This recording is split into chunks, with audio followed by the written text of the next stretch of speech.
This story goes back to 2013. I had just gotten kicked out of my parents' house after my brother attacked me and I called the cops on him. That's a whole different story. That video's in the description below. The actual video of him attacking me. And I needed a place to stay that night. So I went to work that night at my night job. I was a bouncer, still am. I went to a photo studio that I worked at a lot. The owner, I was real cool with him. He let me in and I slept on a couch there, which actually I was barely even sleep. It was really uncomfortable. Stayed with a friend and his parents for a month on their couch. Then finally, I found a place to live. I got together a little money and I got a second job. So by this point, I was working about 7 days a week bouncing. And I moved in with this old Baptist pastor who posted on Craigslist for a new roommate. So fortunately for me, it was a low price. I didn't have to pay it all up front because I hadn't even yet saved up the $450 for the rent. And he didn't require a deposit. He was real friendly. So, the whole thing, it wasn't like a great situation because I was looking for a place to live real quick. I just wasn't feeling good about things in general. I had just gotten out of being disabled for 9 months. That's a whole nother story. Link to that one in the description. But anyways, 89-year-old Baptist pastor, and he, I think he said he believed God had led me to him or something. It was weird, but so whatever. Seems like a nice enough person, and I need a place to stay. It worked out. First thing, I pulled up to the place. He's standing out front staring like a scarecrow or something. I walk up to him. He said, "Are you Angelo?" I said, "Yes." He said, "Well, then I have 2 words for you. Welcome home." Let me in, showed me around everything. He had a really nice sort of big home, very clean, some religious pictures. I was up on the 2nd floor. His office was right next to my room, and then next to that was the kitchen. Right away, first of all, he invited me out to lunch. We went to a buffet. I said, well, fine. I was exhausted at the time because by this point, I'm working 7 days a week and doing YouTube videos occasionally. This is the end of 2013, so it was actually November I lived with him. Or December I lived with him, December 2013. Just that month because, well, you'll hear why. He invited me out to lunch. Like I said, I was exhausted at this time. First of all, I was not sleeping much at all, period. I wasn't feeling good. I wasn't that in shape or anything because I had been disabled, like basically not exercised for 9 months. And only the few months before I had moved in with this guy had I started, working again and being able to function. And my sleep was just terrible. And on top of that, working constantly and then not even being able to sleep after that. But I said, fine, okay. Because then, got to get lunch with him, then go back to work. We went. He wasn't even that fun to talk to. For a guy who acts like all gregarious and charming, he wasn't even really engaging with me. He was kind of his own mind, like his own track he was on. And I was trying to bring up, something I thought we could talk about in common. I said, well, do you like old movies? And he said, well, last movie I saw in theaters was like West Side Story or something like 50 years ago, a long time ago. And I said how I love the movie Dodsworth. It's about infidelity and this older man and a younger wife, and she's trying to get away from him. He started talking about how statistics show that women break up most divorces. I'm like, oh my goodness, why is he telling me this? Then somehow he started talking about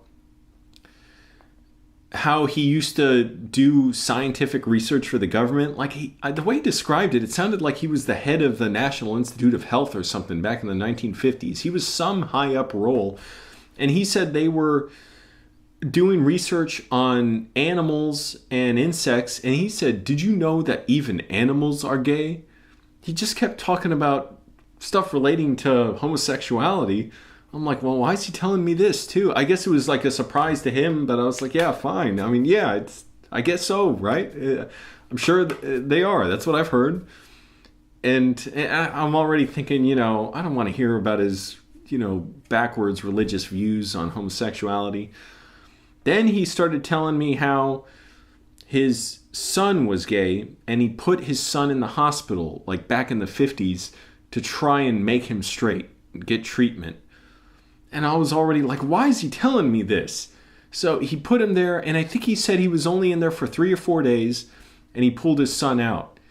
And he said, after the 3 or 4 days, I'll try and do it in his voice. He said, after 4 days in there, he was still gay. And that's when I knew that being gay was genetic. I was like, well, I'm trying to do the math. Like, why is he telling me this? Why did he think that? Look, I think that's abhorrent to do that to somebody, put them in a hospital for that. It's terrible. That's a shameful thing to do. But from his point of view, if he's doing that, it's like, well, why is he all of a sudden think it's genetic if he put his son in there for 4 days and he's not straight? I didn't quite, it was just like I was trying to do the math and figure it out, but I couldn't understand what he's talking about.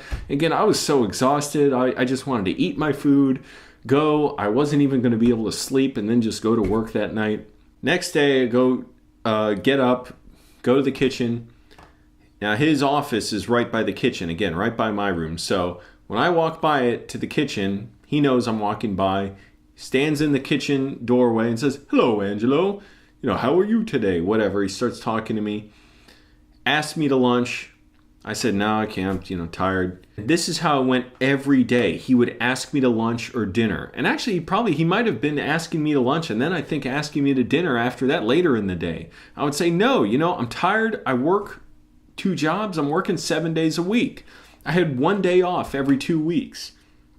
And that's on top of I was doing videography for a company, so I'd have to travel around for that sometimes and doing YouTube videos. I was bitterly exhausted, but he kept asking me to go to dinner and stuff. Once I think he left some kind of sermon he wrote and he slid it under my door too, and he was trying not to be pushy about it. He offered to bring me to church or something, I forget, but I wasn't interested. I threw it away. Close to Christmas, he wanted to put his nativity set up. He had huge figurines of the nativity scene, Mary, Joseph, the wise men. They were 4 feet high, so that's pretty big for a nativity scene that he would put on the deck of his house. Now the deck is where basically where I was on the 2nd floor, but to get to it, you had to walk through his office. So first it was creepy enough in that he's asking me to dinner every day, annoying the hell out of me, going every day when I'm walking to the kitchen. I'm exhausted. I want to be alone. And he walks by. He said, "Hello, Angelo. How are you today?" I'm like, shut up.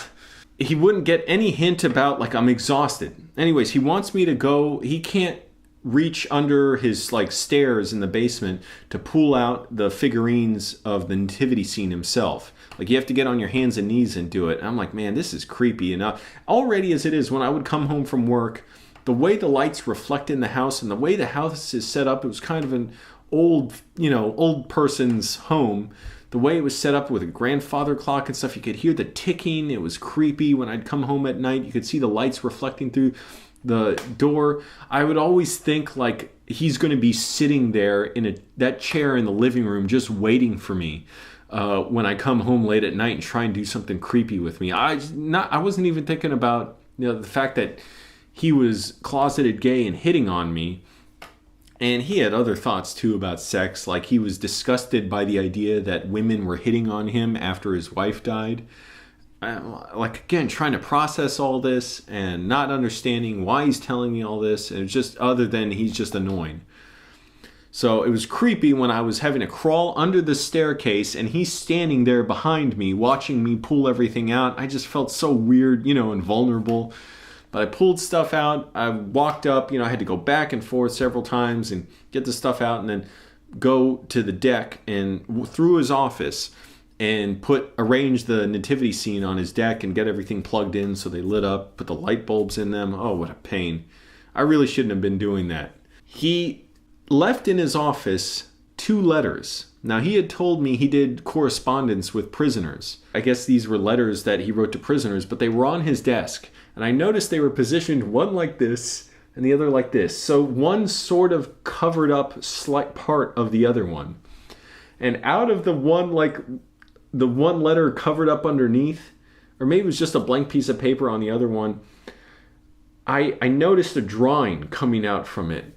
And I looked at it and I was like, it looks kind of like a candle. And I pulled the paper to see what the drawing was. And it was a drawing of two men having sex.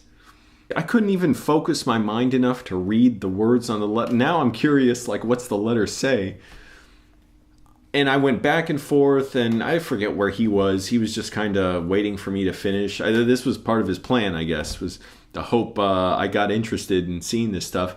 But really, I wonder, what the hell was the plan? I'm going to see that and then want to, flirt with him or something? He was waiting for me to finish bringing everything out.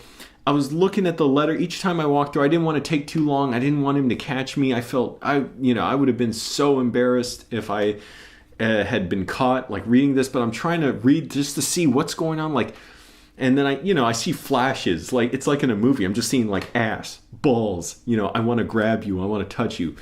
I can't wait to be with you. Like, oh, I can't even focus my eyes enough to read on any more than 3 words at a time. So I put it back, and as I'm walking through his office back and forth, I'm looking at the wall of books he has, a bookshelf on there, and I notice that there's lots of books on stuff like gay theology, having a gay congregation, how to preach about homosexuality, all these books about it, and it started sinking in like, oh, maybe he's gay. I was still kind of in denial because even when I looked at the letter, and by the way, I want to say it's not like if someone's gay, just be happy for him. There's nothing wrong with it. I didn't like the manipulation, the creepiness, the constant hitting on me. And also it was both creepy and sad that he was living a lie. Like he was living this lonely life. And I'm thinking, like, does he even believe this crap about, the Baptist church and Christianity? What's in it for? Why is he doing this? I see all these books and I'm still in denial because I'm still thinking, well, maybe he got that letter and he's just going to write back to the prisoner that they shouldn't be writing about this stuff. And like, he's just going to teach them a lesson about it. Again, not that I'm taking any pleasure in that thought, just I'm in such denial, like it's not connecting. Well, it's a horrible thing. Denial is brought me down so many far turns in my life that have been semi-disastrous and just fully disastrous, just by being in denial about very basic things. But I still thought, well, maybe he's just holding it for a prisoner and then he's going to tell them they shouldn't be writing about this, do his preaching. I got really fed up with living there and I started looking for other places to live. This is when I started looking to live in Annandale. And also, it was a pain living where I was. It was in this little neighborhood where you couldn't even walk around. That was depressing to me. It wasn't even convenient at all to drive to a grocery store. I was barely eating. That was the one good thing. I was trying to starve myself to lose weight, and I lost 15 pounds that month because I was eating so little. As I mentioned in the title of the video, he wanted to shower with me. And all that happened with that sometime, I forget, around, like he was getting a little more bold with me. He was asking if he could go to dinner with me one day. I said no. Yeah, it was really starting to annoy me after a couple weeks. It didn't take long. I only lived with him for a month. And then he asked, well, can I join you in the shower? I said no. He said, I'm just joking. I looked at him like, what the fuck? You joke about getting in the shower with me? And of course, even years later, I didn't really think about that comment until it's weird how in denial I get. I don't understand it, but I wish I wasn't like that. He was testing me to see if I would somehow get with him sexually. So I looked for places in Annandale. I found that shithole that I ended up moving into for 2.5 years. The last day, he was a real pain, hovering over me. By this point, I was packing my stuff, going back and forth to the house in Annandale, moving my stuff. I'm not feeling good about much of anything, really, just because I was at a low point in my life. And he was bugging the crap out of me. And the last time I walked out, like it was finally getting to the point where I wasn't even pretending to put up with him. I wasn't even pretending to be nice to him. He kept saying stuff like, well, will I see you again? I said, no. Or something like that. I can't remember how direct I was exactly, but I remember him standing there with that big goofy grin, staring at me as I walked away, thinking, this guy's barely human. Like, he's barely holding on to his humanity. All he is just his one-track mind of, can I take you to dinner? Can I take you to dinner? Never interacting or understanding the fact that I had a job 2 jobs. I was exhausted all the time. I didn't like being pushed by someone to constantly go out when I'm exhausted. It was really fucking annoying. I was so sick of this guy. By the end, like, I just had disdain for him. I'm like, I can't. I was looking at him, and of course he wasn't even picking up on it. Like, I can't believe you're talking to me like this, asking if I'm gonna come back and visit you. I had it with him by then. And then I moved out and lived in Annandale, where I just kept working a lot, and eventually got out of there. So that's the story of the 89-year-old closeted gay Baptist pastor living this lie, who hit on me every day, tried to test to see whether I was gay and into him by leaving out sexually explicit letters that he wrote to prisoners, I guess, or who knows who he wrote it to, I don't know, and asked if he could join me in the shower. Again, like, I don't want to conflagrate, that's the word, the two things of him hitting on me all the time and like there's any kind of problem with being gay. It's like, to me it's a shame that like he had to live this lie. Like, what benefit was there to this religious teaching that he had? I don't know if he really believed any of this stuff about Christianity. I guess he did, you know. I sort of take someone at their word about that. But I did feel that loneliness, and I'm like, this guy's made it to 89 and lived a lie his whole life. And I don't even know if he really buys this stuff. Like, what good has it done him? But anyway, there you go. That's how screwed up religion is. I guess that's really the lesson of that story. And also, this fucking annoying guy hitting on me all the time. That's it. Like the video, subscribe, leave a comment, favorite, share it with a friend. Thanks.